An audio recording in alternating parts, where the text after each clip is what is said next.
벌써부터 많은 사람들이 고향 방문과 오랜만에 반가운 만남들을 기대하면서 아주 설레이는 마음을 갖고 이미 명절은 시작되었을 거라고 생각이 듭니다.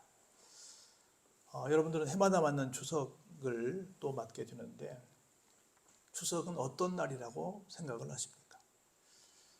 전통적으로 우리나라에서는 추석은 조상님들을 생각하며 감사하는 날이다 이렇게 생각하는 것이 가장 우선되는 생각입니다.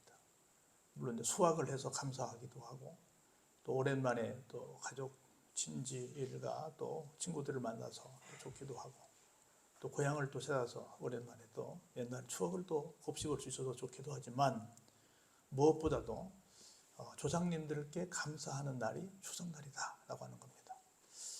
그래서 성묘라고 하는 말이 살필 성의 그 무덤 묘자인데 무덤을 살핀다 그런 뜻인데 성묘를 일상적으로 늘 하긴 하지만 특별히 절대 빠지지 않고 하는 때가 바로 추석날입니다. 다른 날은 좀 심하게 말하면 선택사항이지만 추석날은 필수사항입니다.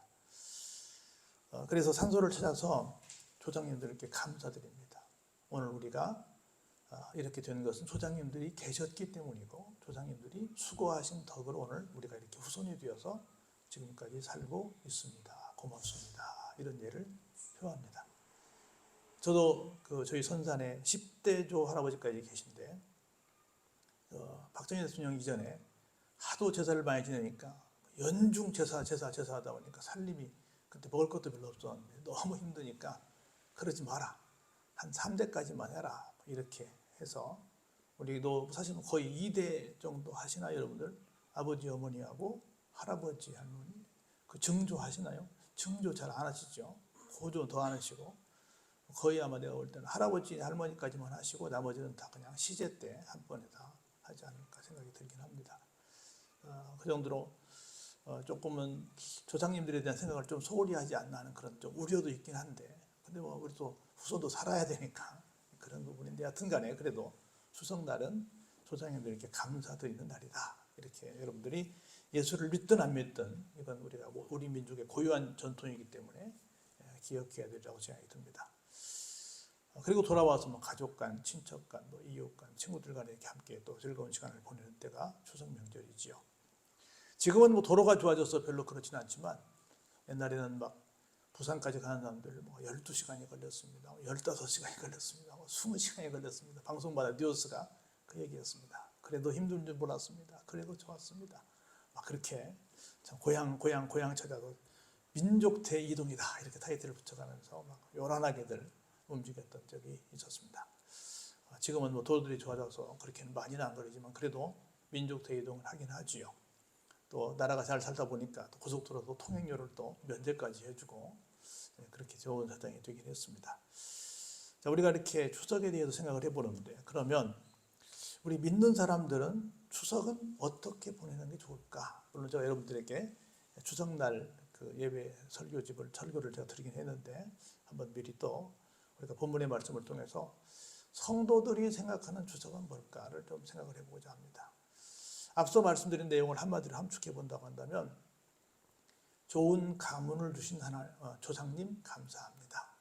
우리가 이걸 잘 이어서 후손들에게 좋은 가문을 번성시켜 나가겠습니다. 라고 다짐하는 아마 기회가 추석날이 아닐까 생각이 듭니다. 그런 맥락에서 우리 성도들도 추석을 맞이해서 어떤 마음으로 살아갈 것인가, 어떤 신앙의 전통을 이어갈 것인가를 본문 말씀을 쭉 읽어가 보시면서 우리가 추석날 다른 건 몰라도 이것을 두고 하나님께 감사는 해야 되겠구나. 추석이 땡스기빙인데 우리 감사 날이니까 감사를 이걸로 했으면 좋겠다. 한번 우리가 본문을 읽어가면서 생각을 해보겠습니다. 첫 번째로 1절에 이렇게 시작합니다. 내가 우리 가문에 내가 좀 부차적으로 붙여봅니다. 지금까지 우리 가문에게 부어주신 여호와의 인자하심을 영원히 노래합니다.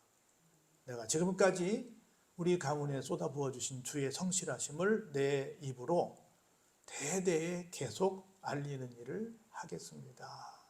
이렇게 하는 것이 우리가 이번 추석에 다짐해야 될 우리의 다짐이 아닐까 하는 생각을 해봅니다. 사실 우리가 생각해 보면 하나님의 인자하심이 없었다고 한다면 미안하지만 우리는 지금 생명을 부지할 수 없을 것입니다. 뿐만 아니라 하나님께서 정말 성실로 우리를 보살펴 주시지 않으셨다고 한다면 역시 마찬가지로 오늘 우리는 여기 없을 것이 분명합니다. 우리가 오늘 이렇게 살아있는 것은 전적으로 뭐다? 하나님의 인자하심이고 성실하신 보살핌 덕분이다 라고 하는 것이 분명합니다. 그래서 조상님들의 수고도 크셨지만 그 조상님들이 있게 하시고 그 조상님들을 보살펴 주시고 이렇게 대대손손 지금까지 계속 달려올 수 있게 된 것은 전적인 하나님의 인자하심과 성실하심에 달려 있었다. 그런 걸 우리는 조상님도 감사하고 부모님 감사하고 모두 감사하지만 특별히 누구에게? 하나님께 감사하는 이 시간 돼야 되고 대대손손 이것은 이어져야 될 우리 가문의 전통이 된다라고 이야기하는 시간이 바로 추석이 되어야 될 줄로 믿습니다. 그러면서 하나님께서 어떻게 우리에게 해주셨냐면 내가 말하기를 인자하심을 영원히 세우시며 주의 성실하심을 하늘에서 견고히 하시리라 하였나이다. 인자하심과 성실하심을 잠깐 세우셨다가 잠깐 베풀어 주셨다가 마는 것이 아니라 어떻게 해요? 영원히 해 주신다는 거라. 그래서 지금까지도 해주셨지만 영원히 하나님 얼마나 우리를 사랑하시는지 잘못하면 3, 4대만 벌을 주고 잘하면 수천 대에 이르도록 복을 주시고 얼마나 하나님 대단하신 분이세요? 그렇게 주신다는 거예요. 그러면서 3절 볼까요? 주께서 이르시되 나는 내가 택한 자와 언약을 맺는다.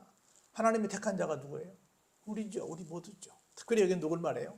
내 종 다윗에게 맹세하기를 내가 내 자손을 영원히 견고히 하며 내 왕위를 대대에 세우리라 하셨나이다. 이게 다윗에게만 해당돼요? 우리 모두에게 해당돼요? 우리 모두에게 해당되는 겁니다. 왜냐하면 하나님께서 택한 자를 절대로 버리지 아니하시고 언약을 맺어 영원히 대대에 하나님께서 그 약속을 이어가신다는 겁니다. 조금 이상한 얘기지만 여러분 경남 의령에 가보셨습니까? 경남 의령은 아주 우리나라 부자들이 많이 나온 곳이라서 정말 유명한 곳이어서 정말 오지 중에 오지인데 많은 관광객들이 찾는 곳이 됐습니다. 여러분이 아시는 우리 옛날 돈병철이라고 그랬죠. 이병철 씨가 거기 태어나고 여러분 여러 사람 아시는 것처럼 8km 내에 그 연암구인이랄지 효성그룹을 세운 만호조홍재랄지 여기 LG그룹의 대표랄지 이런 분들이 거기서 막 나왔잖아요.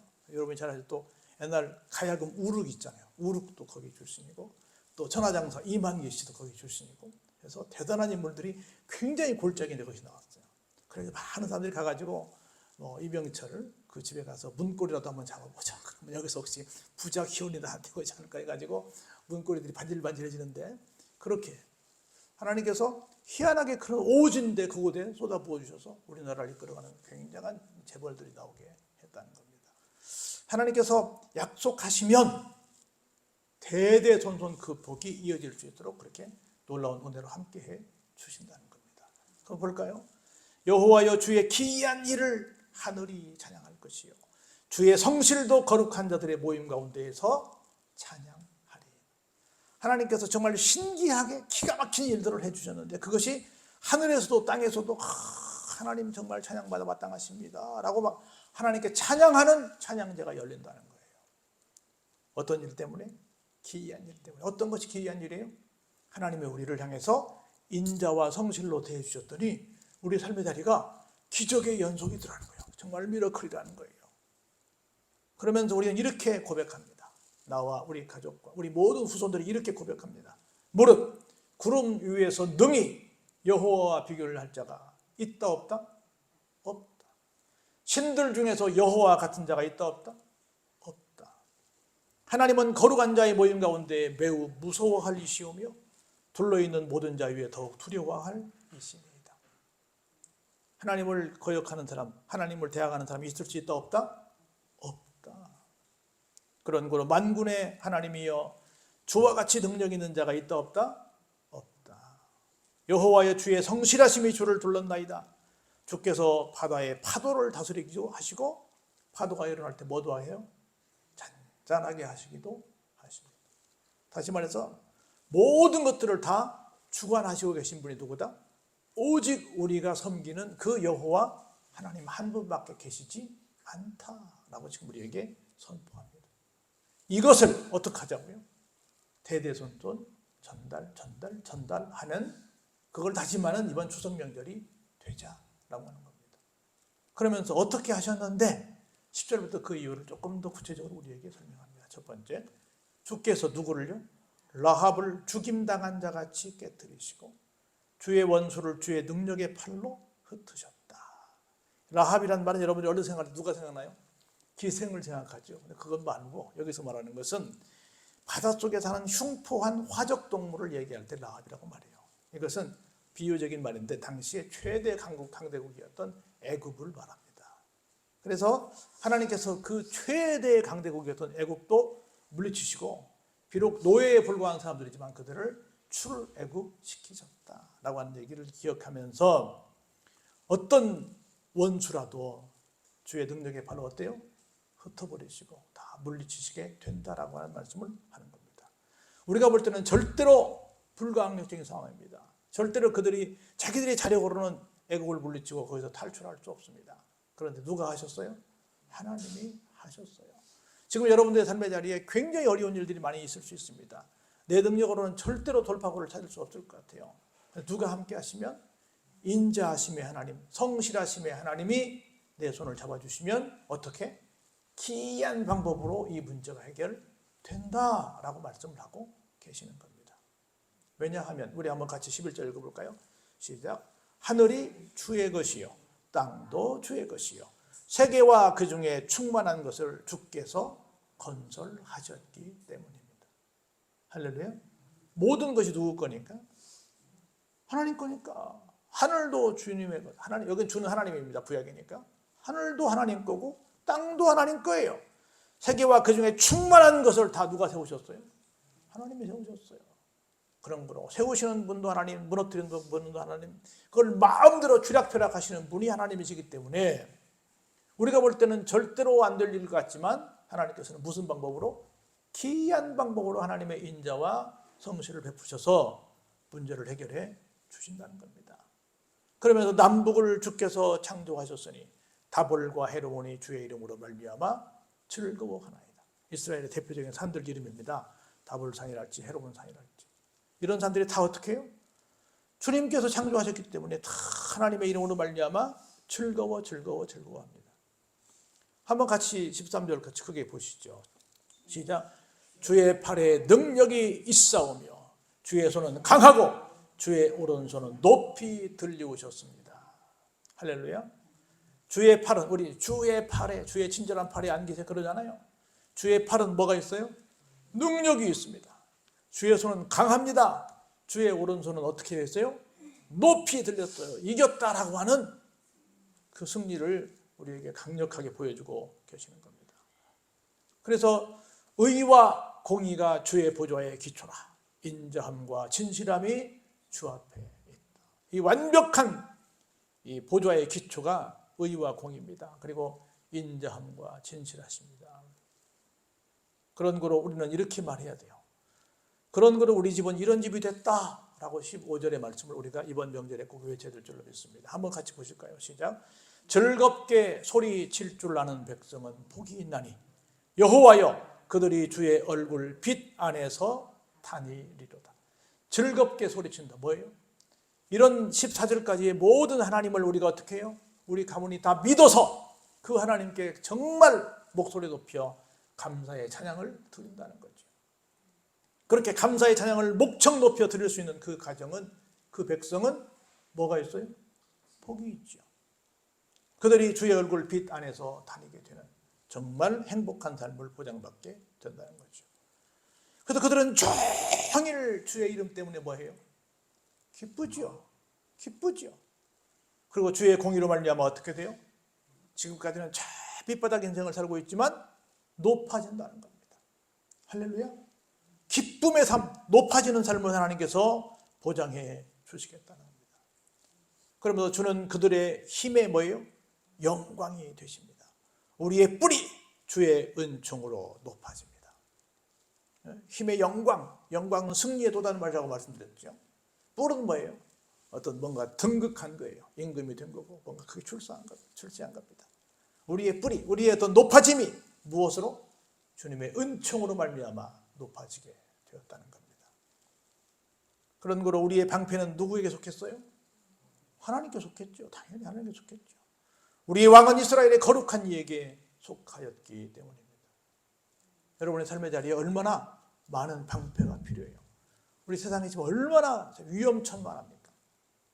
언제 어디서 무슨 사건이 터질지 모르는 정말 위험천만한 상황 속에 우리가 살고 있습니다. 정말 살아는 판을 걷고 있듯이 전 세계가 지금 그러고 있습니다. 그런데 하나님께서 우리에게 뭐가 되신다고요? 방패가 되어 주신다는 겁니다. 그때 우리는 이렇게 고백합니다.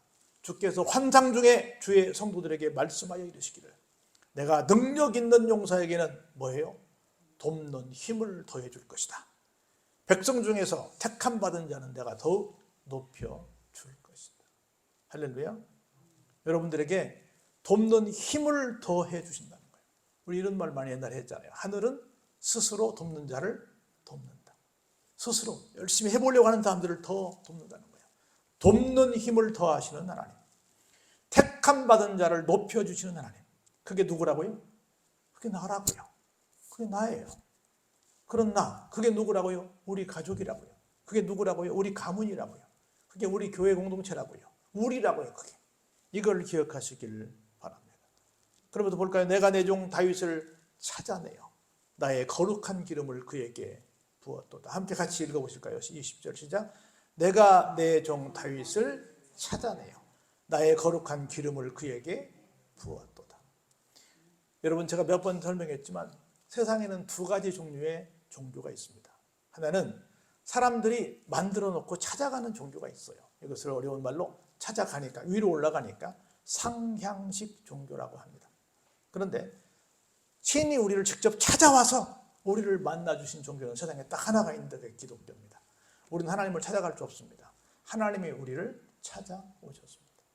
대단한 다윗 분명합니다. 그런데 그 다윗도 어떻게 했어요? 하나님이 찾으셨습니다. 우리 잘 아는 것처럼 다윗이 왕으로 발탁될 때 누가 갔어요? 사무엘이 갔잖아요. 어떻게 했어요? 하나님께서 이 집에 왕 될 사람이 있다 말씀하시니까 한번 쭉 순서대로 와보라 그랬더니 첫째, 둘째, 셋째 쭉 왔잖아요. 다들 뭐 용모도 준수하고 키도 크고 참 왕감이야. 다 내가 왕이 될 상인가 할 때 다 왕이 될 상들이었어요. 그건 하나님 말씀하십니다. 이 중에는 왕 후보가 없다. 아니 다 봤는데 없다니요 하나님. 그랬더니 이제 없다는 거예요. 근데 분명히 이 집에 있다는 거예요. 그래서 묻지요. 혹시 이 집에 아들이 더 있어? 그랬더니 누가 있다 그래요? 막내가 있는데 지금 꾀죄죄한 모습으로 저 들판에서 양을 치고 있습니다. 빨리 데리고 와라. 내가 그가 오기 전까지는 뭐 하지 않겠다? 먹지도 않겠다. 손님인데 대접받을 수 있잖아요. 그런데 그가 오기 전까지 내가 먹지도 않겠다 하면서 다윗을 기다렸죠. 다윗이 설마 우리 집에서 왕이 난다면 우리 형들 중에 누구겠지? 장남이겠지? 큰형이겠지? 나는 절대 그럴 리 없겠지라고 상상도 못하고 있었는데 하나님께서 그랬어요? 찾으셨어요. 하나님께서 내 종 다윗을 찾아내요. 내가 거룩한 기름을 그에게 부었다. 뭐 하려고요? 왕 세우려고. 하나님께서 우리가 하나님 찾아와서 막 하고 있지만 사실은 누가 부르셨어요? 하나님이 우리를 부르셨어요. 한번 따라서 하나님께서 나를 찾아내셨습니다. 할렐루야. 하나님께서 우리 가문을 찾아내셨습니다. 하나님께서 우리를 찾아내셨어요. 저는 개인적으로 우리 허건사님부터 시작해서 경상도 분들 중에 예수 믿는 분들은 참 복된 분들이라는 생각이 드는 거예요. 왜냐하면 복음이 서쪽으로 들어왔거든요. 서쪽은 그 복음화율이 높습니다. 동쪽은 경상도 쪽 여러분 아시겠지만 강원도, 경상남북도 다 뭐가 유명해요? 절들이 유명합니다. 큰 절들은 거기 다 있어요. 그런 상황 속에서 뽑아서 하나님이 찾아내서 예수 믿게 한 것은 다른 동네 사람들보다 훨씬 더 감사해야 돼. 경상도 사람들은. 할렐루야. 훨씬 감사해야 돼. 하나님이 찾아냈다는 거야. 우리 집을 찾아냈다는 거예요. 그래서 어떻게 한다고요? 원수가 그에게서 강탈하지 못하게 했고 악한 자가 그를 곤고하게 못하게 했다는 겁니다. 할렐루야. 그러면서 내가 그의 앞에서 그 대적들을 어때요? 무슨 바퀴벌레야? 망면을 하며 그를 미워하는 자들을 쳤다는 것입니다. 그러면서 함께 보시죠. 24절의 시작. 나의 성실함과 인자함이 그와 함께 하리니 내 이름으로 말미암아 그의 뿔이 높아지리로다. 계속 바꿔서 말합니다. 인자함, 성실함, 성실함, 인자함. 끊임없이 지금 26절까지 이 말씀만 계속하고 있습니다. 하나님 우리 집을 향해서, 나를 향해서, 우리 교회를 향해서 그 인자하심과 성실하심이 끝까지 함께 해 주신다는 겁니다. 그래서 우리를 어떻게 하신다는 거예요? 높여 주신다고 하는 겁니다. 자, 우리 결론적으로 볼까요? 내가 또 그의 손을 바다 위에 놓으며 오른손을 강들 위에 놓으리니 그는 내게 부르기를 한번 같이 보시죠. 시작. 주는 나의 아버지가 되십니다. 주는 나의 하나님이 되십니다. 주는 나의 구원의 바위가 되십니다. 라고 고백을 하게 된다는 거예요. 긴 문장 같지만 짧습니다. 뭐요? 우리를 향해서 뭘 하셨다고요? 인자를 베푸셨고 성실하심으로 함께해 주셨다는 거예요. 그걸 베푸시기 위해서 뭐 하셨다고요? 우리를 찾아내셨다는 거예요. 그리고 우리의 모든 것들을 보장해 주시고 우리를 반대하는 모든 것들을 다 좀 말이 심하게 하지만 박멸해 버리신다. 그리고 우리를 어떤 길로? 기이한 길로 인도해 주시겠다는 겁니다. 이런 하나님을 이번 추석에 감사하고 이런 하나님을 다시 한번 우리 후손들에게 증거하고 그리고 이 소식을 대대손손 계속해서 전달하면서 하나님께 계속해서 우리는 뭐하자? 감사하자 라고 다짐하는 기간이 무슨 기간이다? 추석 명절 기간이다. 그렇게 하나님께 예배드리는 날이 언제다? 추석이다. 물론 그렇다고 해서 뭐 절대로 조상님 무시하고 부모님 무시하고 이거 아니에요. 조상님께도 감사하시기 바랍니다. 부모님께도 감사하세요. 형제 우애도 하시고 이웃도 사랑하시고 잘 정도 나누시기 바랍니다. 그런데 무엇보다 무엇을? 이렇게 우리를 찾아내서 복을 주신 하나님께 뭐하자? 감사드리자. 이게 추석이라는 거지요. 우리끼리만 그냥 흥청망청 보내는 날이 추석이 아니라 이런 하나님께 대대손손 우리는 이 하나님을 계속 전달해 나갈 거야. 이 믿음을 계속 계승 발전시켜 나갈 거야. 라고 다짐하는 이 시간이 추석날이 될 줄로 믿습니다. 이런 추석 맞이하시기를 주의 이름으로 축원합니다.